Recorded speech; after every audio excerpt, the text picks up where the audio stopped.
Welcome to this episode of the Customer-Centric Retailing Podcast, a forum for retail leaders to discuss industry trends, challenges, and opportunities. This is Anil. And this is Fabi, and each episode we invite some of the brightest minds in the industry to discuss the future of customer centricity, with topics ranging from the rise of e-commerce to brick-and-mortar operations, to omnichannel technology to retail culture, and how all of these elements come together to create customer-centric retailing. Today we have with us Jason Goldberg, Chief Commerce Strategy Officer for Publicis, fellow podcaster and Retail Geek on Twitter. He's been voted one of retail's top global influencers 4 consecutive years in a row, and for good reason, and he regularly shares his thoughts on the latest and greatest in the retail industry. Welcome to the podcast, Jason. How are you doing today? Oh my gosh, I'm doing great. I'm so thrilled to be here. Thanks for having me. Of course. We're really excited to have you on, and I can tell by Anil's smile there that he's doing well and excited to jump in. So before we start picking your brain, I thought it would be good, if you could give our audience an overview of your background and kind of what brought you to this point in your career, just to kind of level set for our conversation. Yeah, well, I'm a 4th generation retailer. I've been in the family business my whole life. I started my personal retail career at what is now a joke, but was a pretty successful run at the time. I ran marketing for Blockbuster Entertainment back in the 90s. So all of my digital consulting colleagues all have a slide with my logo on it that says, "Don't let this happen to you." But I would point out, we sold the company for like $9 billion and got out. So it wasn't a horrible exit. But while I was there, this whole thing called the internet happened, and we launched e-commerce super early in like 1993. I learned a lot, and when I left there, retailers like Target and Best Buy were interested in getting my help in some of those learnings. And so I sort of inadvertently became a consultant. And so today I lead the commerce strategy practice for Publicis Group, which is a big global ad agency and sort of a marketing holding company. That's quite the background, and we won't hold the Blockbuster thing against you. But I think that background shows there's so many topics that we can cover with you today. But I was recently on the Retail Geek website, and I stumbled across the About Us page and saw a description that I think provides a pretty good springboard for our discussion today, because it covers a couple of topics. So it says on the website that the About Us, it's all about how people shop, what makes for a great retail experience in store and online, and then how retailers occasionally fall short. So I thought we could start with a few questions around those 3 pillars. Just starting with how do you think the way that people shop has evolved over the past couple of decades? Do you think it's been a positive change, generally speaking, a negative change, generally speaking? I think a lot of retailers feel like it's been a negative change in some ways, but I'm curious to get your thoughts on that. Yeah, well, it's a great question. It's funny because I like to think of myself as a student of retail history, and I have a general hypothesis that people wildly overestimate how much consumer behavior changes. Like everybody always talks about everything is this big transformational change, and when you look at the 8,000-year history of commerce, a lot of the fundamentals are still pretty much exactly how they were 8,000 years ago, or at least they haven't changed very much in hundreds of years. And so I tend to think that some of our talk about consumer behaviors are overhyped. But at the same time, you can look back over those 8,000 years and see a few points when there was a huge inflection, a literal disruption in how people shopped.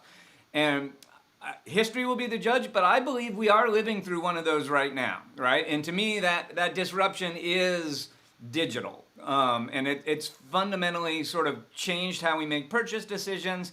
I like to say it's kind of decoupled the shopping process. We used to go through all the phases of shopping at one moment of time in one location, like you're seeing recipes, things like that. So I do feel like digital has fundamentally disrupted the shopping experience, and it's broken up something that used to be this big monolithic experience into a bunch of little micro moments. And I would argue we're still in the kind of first or second inning of this disruption. So we're all still learning what the best practices are and how to do it well. Wow, this is interesting. My engineer mind picks it up and says, "Wow, it's like microservices here." Well, what's interesting is like you really said it right that we have decoupled. A lot of these things can now happen in a very asynchronous fashion. And I believe the disruption is, and a lot of retailers who are experiencing difficult times they're still thinking it in a one singular monolith and a one singular path to purchase. Whereas the new this today's customers are buying like they look at this one and then go there and all that. So it's like a very unpredictable behavior. So this is really interesting. What I just jumped into is like, yes, the decoupling is the word that I picked up. I like that word. So that's where I got excited. No, I would say I would agree. And I think the part where I would agree that with your assessment that this is really a big shift that's occurring right now. And I think that's why so many retailers are struggling with making for an excellent retail experience and actually combining the online and the offline worlds. So I think that actually dovetails nicely into that second part of those three pillars in terms of what makes for an excellent retail experience today, keeping in mind that there is that balancing of the online and offline. So I'm just curious what you think would make for a memorable experience now with the decoupling that you mentioned. Yeah, well, it's not sexy, but what's winning the most in terms of experiences that people love is reducing friction and increasing convenience, right? So there's a lot of sort of richness of customer experience that's super important, and we all talk about and we all strive to achieve. But when we look at what really moves the needle, and again, like in my hypothesis, we're kind of in the first inning of this transformation. What's really moving the needle in the first inning is, can you just get out of the customer's way and let her do what she wants to do? And historically, we put so many obstacles and roadblocks in front of people, and we become so accustomed to those roadblocks that we don't even see them anymore. We just assume, oh, well, of course, she has to drive her car through all these roadblocks in order to buy peanut butter from us. That's just how it's always been. And when you make it easier, when you reduce that friction, you get dramatically higher customer satisfaction scores. You get remarkably higher brand loyalty. You get remarkably higher customer lifetime value. So, like, if I, at the highest level, if I had to kind of summarize what's winning at the moment, it's rethinking your whole experience and just removing all of those pain points, removing all of those extra steps that we once assumed were necessary, but really aren't. So Jason, would you, one example, like back in the day, like few years ago, I would not walk into a self-checkout aisle, those registers. But today, even when I go to Costco, I end up going into the self-checkout, to the self-checkout register. Now, would you call this as a reducing friction in your buying experience, or is it something else? Is it like just retailers trying to reduce the cost? Yeah, that's a great example, because I think it started out as the latter and is now like partially accelerated because of COVID into the former, right? So I think like most retailers' first efforts at self-service checkout were totally predicated on cost reduction, and I would argue they were a higher friction experience. Number one, those terminals were really expensive, so retailers just bought a few of them as a pilot, right? And so in general, you go to a grocery store, the line for the self-service terminals was as long or longer than the line for the staff terminals, right? And then you had to jump through a bunch of extra hoops. They built loss prevention into the system that weighed every product, and so like if you scan something and then didn't put something that exact weight on the scale, it threw an alarm and someone had to come rescue you, right? And what was a universal axiom of all those systems? There wasn't enough room on that scale for the average number of items a customer bought, right? So every customer had to shift stuff off that scale to fit other items, and then that threw an alarm, and then you had to get help. And oh, by the way, you had to do part of the payment on the touchscreen we gave you, and you had to do part of the payment on the old school credit card terminal because we didn't want to have to reinvent the security that was already in the credit card terminal. So like as a convenience to us for making you do your own checkout, we added a lot of stupid friction, right? And that, like, I would argue that wasn't working very well. And in fact, I think a number of big retailers, including Walmart, were kind of like shortly before the pandemic moving away from self-service checkout, right?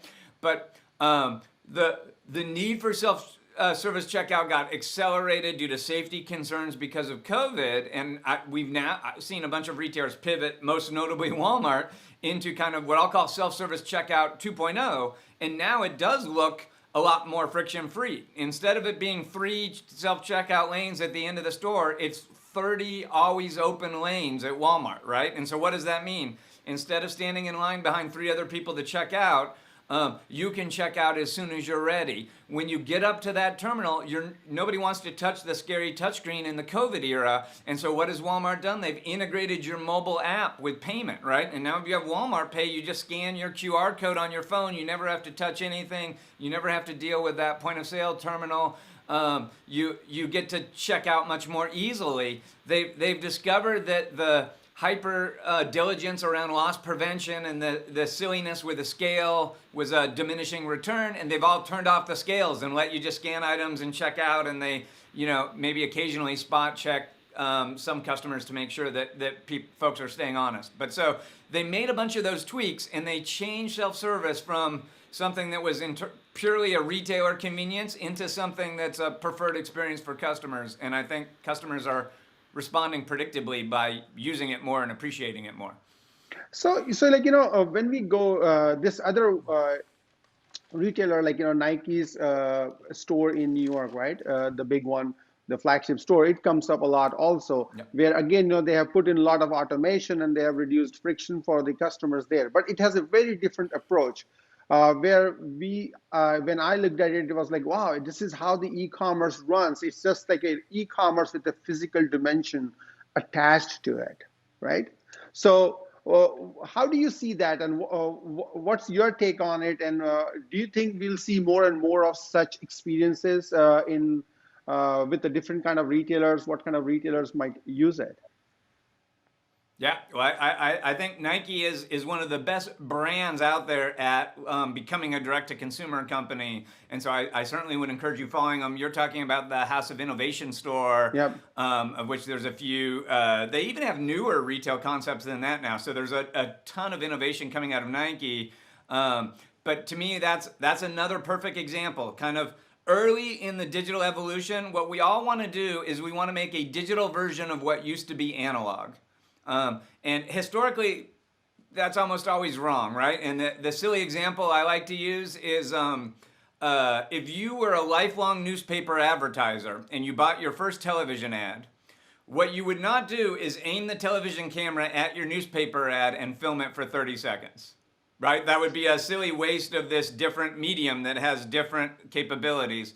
And yet, when we look at the digitization of physical shopping, that's generally how we do it. When we build websites, the first version of everyone's website was a digital picture of the physical store. Like often you had to shop on a map that was laid out like the physical store, for example, which seems kind of silly. And when we walked into the store, there was one place to pay, right? Like we taught everyone, here's the cash wrap, you go to the cash wrap. And now that we have a digital in our store, that should be one place to pay too. So we'll have another desk next to the physical desk where you go to pick up your online orders. And this is the one part of the store that'll be digital, right? And of course, when you step back and think about it, that makes no sense. That's not how people want to shop. They want these things to be perfectly integrated. So when you walk into a House of Innovation, and you see a mannequin that's outfitted with really cool Nike gear, you can aim your mobile phone at that mannequin and it says, here's all the items that are on that mannequin. I've never been able to shop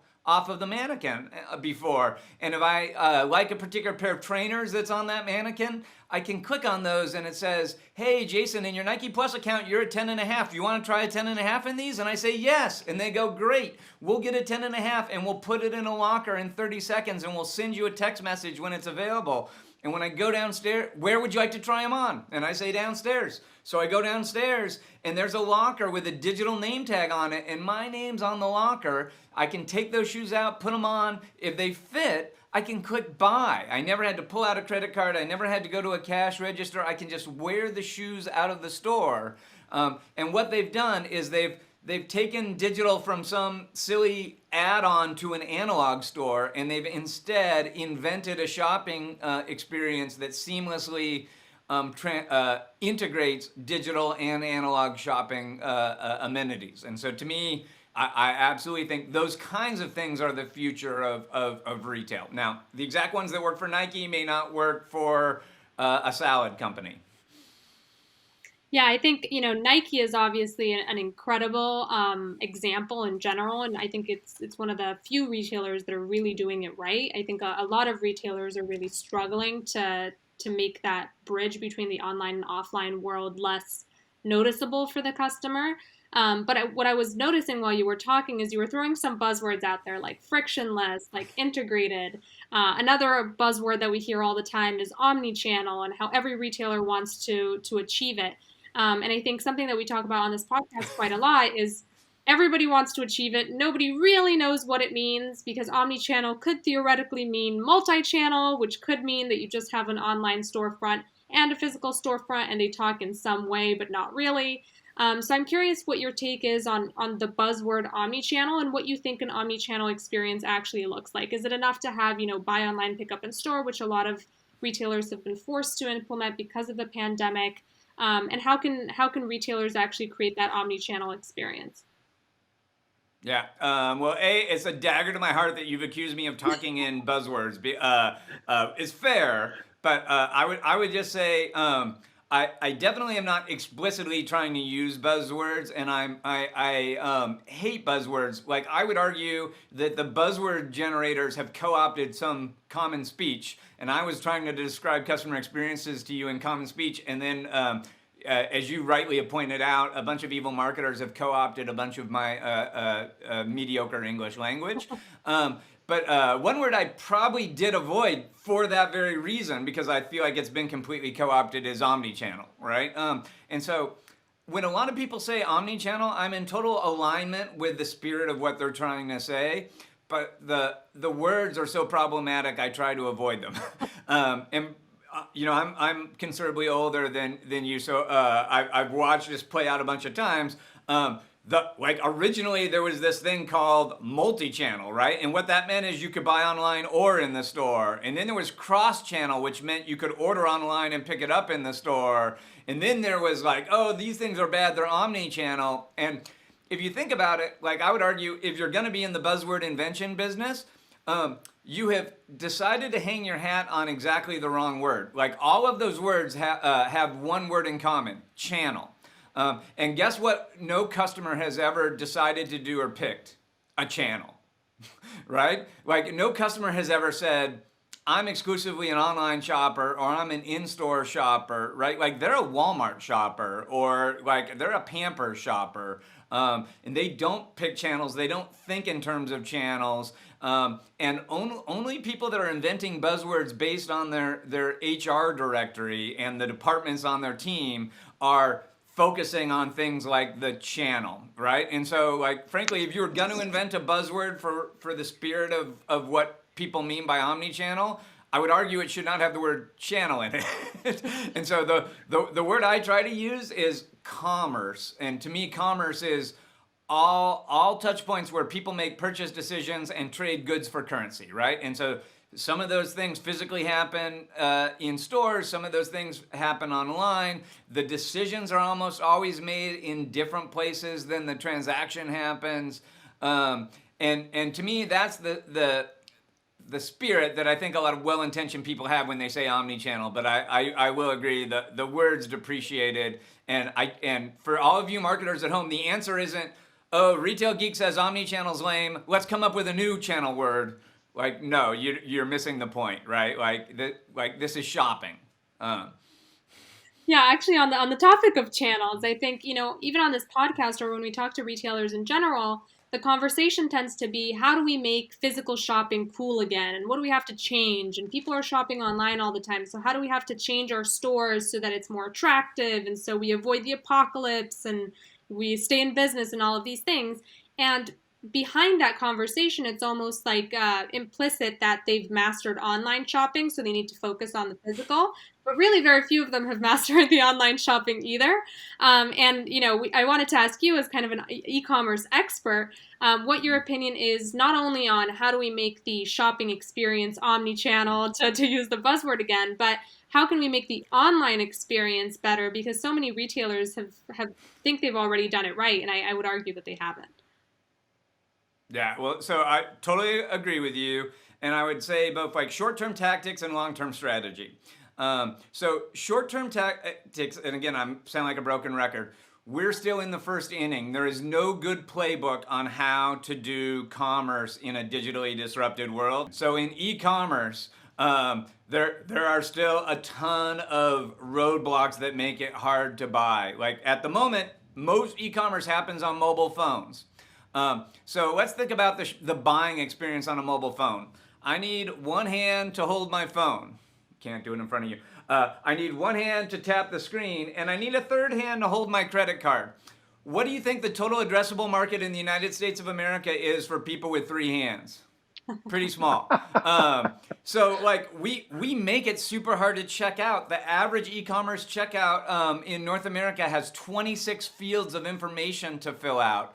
Do you know how many you need to successfully process an order and ship physical goods to someone's house? You need 5 pieces of information.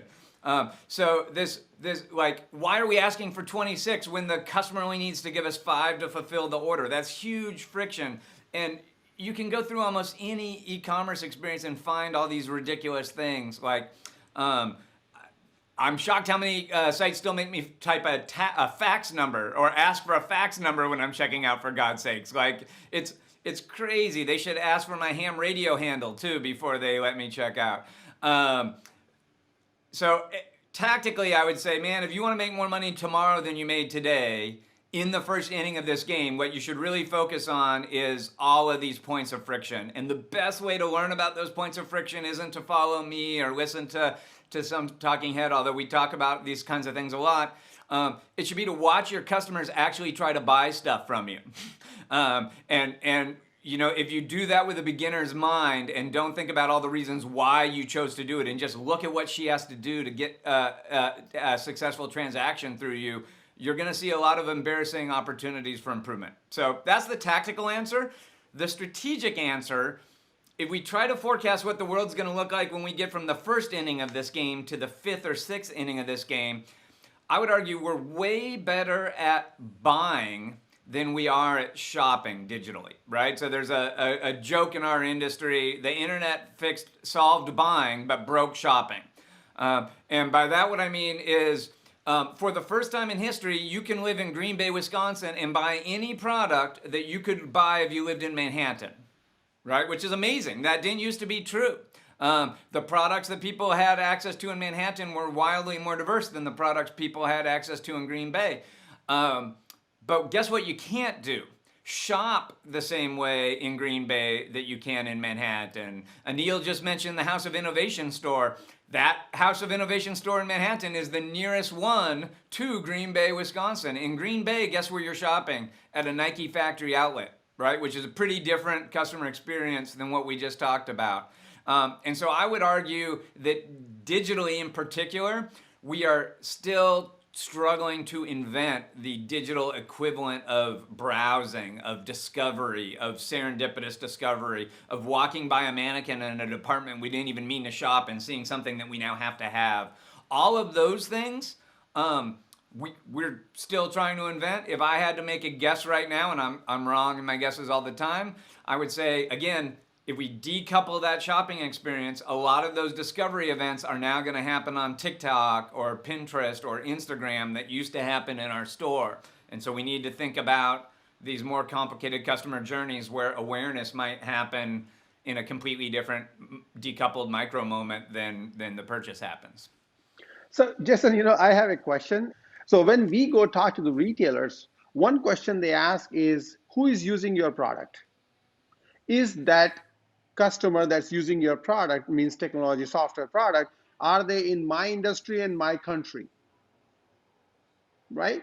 So now you're saying that we have what you just said also means that whatever worked for one may not work for the other. But then when we go on the ground, when we are talking to these retailers about the technology and how to do all these things, they are looking for somebody who has already done what they need to do, knows exactly what they need to do. They are looking for a cookbook. That's how it seems like to me. What is your experience, and what do you think is the answer to this challenge? Yeah. Well, unfortunately, I do think you're right, right? And this is part of, like, when we talk about shopping hasn't changed in 8,000 years. Our brains are hardwired with a lot of what I'll call cognitive biases, right? And one of the cognitive biases that's most powerful is our brains want to be efficient. Our brains use more of our body's resources than any other organ. They use more of our oxygen. They use more of our energy. And so guess what we want to do as much as possible? We're hardwired to do it. We want to think as little as possible. We want to be as efficient as possible, and we'll use less oxygen if we don't have to think and make as many decisions, right? So that I point that out all the time because it goes to how simple you need to make shopping and not make customers think. There's a great set of usability books called Don't Make Me Think. But when we think about a retailer making a B2B decision to buy a tool or service from a vendor, that same cognitive bias applies. Oh, this is going to be hard work, and it's going to be risky, and it's going to be a hard decision. How can I reduce the risk, reduce the work, and make it an easier decision? Paint me a picture of someone that looks exactly like me that did all that work for me, and let me just follow in their footsteps, right? Like that's a natural first instinct for any human being. And I don't blame a retailer for asking for that. And if you can provide it to them, that's great. Knock yourself out. You're ahead of the game. But often you can't, right? For all the reasons we just talked about. And so then you have to remind the retailer, hey, there aren't pictures of people in exactly your situation that have already solved your problem. By the way, if there were, you'd already be out of business because they would have taken your customer, right? And so you do have to do more of your own homework. You do have to take more of your own risk. But what I can do as a vendor is help you minimize that risk, right? Like, how can I make it easy for you to try my product? How can I demonstrate to you, if I haven't done this for a customer that looks just like you, how can I demonstrate to you that I have experience and empathy with your unique challenges, and I've designed my product to overcome your unique challenges, right? You know, and so it is more difficult, but you do have to take some of these other approaches to get a retailer comfortable in a world where you're not going to have perfect case studies and testimonials. And I would argue, while it's kind of flip, it's helpful to remind clients, man, if there were a bunch of case studies and testimonials, that would mean that you're a slow last mover, and that probably wouldn't bode well for your future. So it's good that you're here earlier in the process. Now let's talk about a way for you to find out how good we are in a low risk, low effort way. Because that, when you're asking for those examples and case studies, what you're really saying is, I want to reduce my risk, I want to reduce my effort, I want to make this as easy for me as possible. And that's perfectly reasonable for them to want that. Yeah, because in our experience, we all the time, I don't know how much you have come across this, but like most retailers, they are looking for a vendor that is very well known, established, like IBM, Oracles of the world kind of thing, or consulting companies that are like big name consulting companies. And at that point, it's like, well, if you want to really move forward and understand your customer and provide them what they need today, you cannot use concepts or the processes or the engineering that was done like 30 years ago. Right? And so there's a choice that you have to make at this point, that do you really want to innovate and differentiate in the market and actually grow? And this involves risk. Or otherwise, it's just like, take a safe decision, go with what has worked for you all these days. And definitely it will help you prolong your life a little bit. But chances are that you will die sometime soon. Like, JCPenney has been trying to die for what, 15, 20 years now. still surviving. I don't know like how long it will take, but so that's where really sometimes we get disappointed in the market is like retailers are still having these problems, and then they come up with these ideas of apocalypse. I find it hard to say all the time, but like this whole retail, and then they blame on the internet for all the e-commerce and all that for eating up the retail business at the physical stores. Yeah. Yeah, it is tricky because I feel like I'm speaking against self-interest because I feel like I am at one of these big name consulting companies. So I probably should say that, oh yeah, you should just only trust big consulting companies that proved their track record 30 years ago. I don't believe that. I would say to any vendor trying to make customers comfortable, you do have to understand the reason they want this proof points is because there have also been a lot of bad examples of trying to adopt technology from small innovative companies that don't truly understand the retail environment, right? And so like for example, I've seen a lot of small vendors with really innovative solutions go to Target, and Target goes, great, we almost got put out of business 10 years ago because we bought a cool technology from a refrigerator company that kept our frozen foods refrigerated and inadvertently opened a security leak that caused all of our point of sale terminals to be hacked and caused all our guests not to trust us anymore. So guess what I'm not going to do? Trust an unvetted 6-person company because they say they're cool, right? Like, well, I want to try new companies. Those new companies have to find a way to overcome that significant and legitimate concern I have. And often, frankly, products that were born because of a technology expertise, which is great, don't understand retail practicalities. They don't understand the conflict between marketing and merchandising and e-commerce, and therefore they have a tendency to step in the same mistakes as their predecessors. So I would argue, well, the answer isn't to have perfect case studies.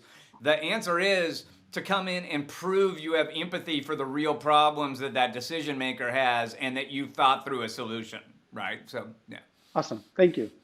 Yeah, I think to your point, Jason, it's not even about big or small or established or not established. I think it's just about retailers kind of putting their money where their mouth is. And if they say they're innovative, be innovative as opposed to just doing what your competitors are doing. Because to your point, if your competitors are already doing it, that's bad news for you. But I'd actually like to pivot a little bit because obviously, you're the Chief Commerce Strategy Officer for Publicis, which is one of the greatest and most well-known, agencies out there. So on that note, I'm curious what your opinion is on just digital marketing as a customer acquisition strategy for retailers, whether that's Facebook, Instagram, Google. A lot of retailers are just now starting to experiment with social commerce. Some are doing it really well, some are doing it not so well. So I'm just curious what your take is on social commerce as a channel, if you will. Yeah, well, kind of going back to our original question, like if you're thinking like, hey, I used to be a broadcast advertiser and now I want to be a social media advertiser, or I used to be a analog marketer and now I want to be a digital marketer, you're falling into those same like silo-centric back office thinking. Like what you want to be is a marketer, right? Like what you want to do first and foremost is find all these customers that are predisposed to want to give you their money and make it super easy for them to give you your money, right? And then after you've done that, which most companies are never able to do, then you ought to think about how can I go find more customers and make them want to give me my money, right? And likely the way you're going to do that is with some blend of traditional and new tactics, in the same way that likely the way you're going to solve a customer's commerce problem is some blend of physical and digital touch points. And so as quickly as possible, you want to get out of the siloed advertising thinking. Most of my CPG clients, they have a CMO that has a budget to build the brand, and they have a product manager that has a budget to build the product in that brand, and they have account teams that have a budget to build demand for a product at Target, right? And all three of those entities within the same brand are likely bidding on the same Google keywords and driving up the price for all three of them because they're operating in silos instead of thinking about how to communicate with the customer, right? And so as quickly as possible, we need to get beyond that kind of first inning thinking where you set up all these silos and think holistically about who I'm trying to reach and what the best way to reach her is. And pretty quickly you realize you have to have a success criteria in mind, right? And when we used to run Super Bowl ads, that success criteria was something that today I would think is totally stupid and brain dead. And by the way, this is coming from a company who's like my parent company did about 8 of the ads in the Super Bowl this year. I don't care what your reach was. I don't even care what your unassisted brand recall was. Those are the success criteria in traditional advertising, and they're dinosaurs as far as I'm concerned. Right. But increasingly, what that success criteria really needs to be is customer value, customer lifetime value. And so you need to start thinking about all of these marketing vehicles and where you're going to put your next dollar of effort based on what's going to give you the highest return in terms of customer lifetime value, not highest return in terms of people that go to my website and buy something, or people that remember my brand name from the Super Bowl or think I'm funny. Yeah, I like to call those vanity metrics, and I think it's cool to see that you've had millions and millions of impressions, but if they're not actually landing anywhere, then it's hard to actually justify I don't know what it's up to now with the per second cost at the Super Bowl, but I definitely think retailers need to think a little bit more in terms of ROI than they currently are, as fun as brand building can be outside of that. But as we wrap up here, I definitely wanted to make sure to ask you, especially due to your background, how do you think retailers can really market themselves differently and really stand apart from their competition at this point? Since it has gotten super competitive, everyone has an e-commerce website, everyone's selling the same, little black dress or whatever it is. How can retailers really avoid that race to the bottom where it all becomes about price, the brand and the quality are sacrificed, and nobody really wins at that point? Yeah. Well, clearly the best way to differentiate yourself is to just hire Publicis. No, I'm kidding. I mean, the reality is, like, part of this disruption is that the low-hanging fruit for winning and adding value in the old world are almost diametrically opposed to the low-hanging fruit in the new world, right? In the old world, you could mostly win by owning a competitive advantage in the supply chain. So either that meant you were the only one that knew how to get Ralph Lauren clothes in your store, or you were the only one that knew how to get the new fashion line from Stetson. If you were a luxury shopper, the only place that had cool luxury products in Dallas, Texas would be Neiman Marcus, right? That's the only place you're getting Louis Vuitton in Dallas. And so by having this supply chain advantage, customers chose them. Then the Walmarts of the world came in and said, you know what? We're going to more efficiently move goods from that farm to the store and therefore be able to sell them cheaper. We're going to have the best supply chain that's the most efficient, and that means we're going to have the most consistent selection of produce at the best prices, and that was a way to win. And both of those in their eras were successful tactics. Guess what? Today, anyone can get access to any product. You can't win based on assortment, right? Like the original Main Street hardware store beat its competitors by selling 3 hammers when its competitor only had 2. And that worked great until Home Depot opened across the street and had 100 hammers. And then the independent hardware store was screwed. And Home Depot thought they were super smart until Amazon came along and had 8,000 hammers, right? And so you can't win by assortment of hammers anymore. You can't win by being the only one with access to product. You can't win by being the only one that can cost effectively do the IT to plumb all these supply chains together. So today, the thing that differentiates the winner from the losers is exactly opposite. It's owning a relationship with a customer and making it as easy as possible for her to be successful, whatever successful means to her. Maybe successful means look more stylish in her circle of moms. Maybe it means causing her family budget to stretch farther and get more for less. Maybe it means saving 3 hours a week of shopping so she can spend more time with her kids. Maybe it means some combination of all those things. But all of those things tend to be tied to improving customer experiences, not supply chains or vendor relationships or things like that. And so I would argue today, the way for a brand to win is to be thinking about that customer experience and working backwards from that instead of thinking about a supply chain and working forwards from that. Yeah, and I think to your point as well, because there's less differentiation in the sense that you can get the dress anywhere, or you can get whatever product that you're looking for anywhere, so the product assortment isn't going to be the differentiating factor. I think to that point, marketing plays a more important role because the brand is going to matter, and you do want to have some sort of loyalty or some personal connection to the brand that you're shopping at. And so I think we'll see retailers pay an increased, attention to marketing as the industry becomes more and more competitive. But it's been a great conversation, and I think we can leave it there with some great advice for retailers. It's been such a pleasure having you on, and we always like to conclude with our guest telling our audience what's going on in your world right now and how they can keep up with you. Yeah, well, I'm heavily overexposed on the interweb. So if in the highly unlikely event anyone wants to hear more of my lame opinions, I'm very active on Twitter under Retail Geek. You get a little of my personality with my opinions, so be warned. If you just want the opinions without the personality, I try to share those on LinkedIn. And of course, about 5 years ago, a much smarter friend and I started this podcast that's been an accidental success called the Jason and Scott Show.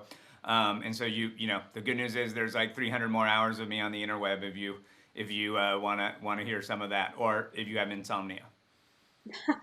I think we're all too heavily exposed on the interwebs at this point. But we definitely recommend to our audience to check out the Jason and Scott Show. And we want to thank you so much for joining us today and taking a couple minutes to talk about retail with us. So thank you so much.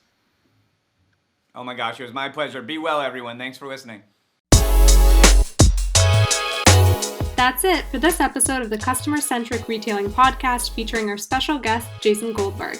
Jason has strong thoughts mixed with a good dose of humor when it comes to what makes for an excellent retail experience. He believes that the key, both online and offline, is to remove friction in the buying experience and focus on what really matters to the customer, your product. If you like what you heard, you can subscribe on Apple Podcasts, Spotify, and Google Podcast. Please rate and review and recommend to a friend or fellow retail fanatic. This podcast is brought to you by Hot Wax Commerce.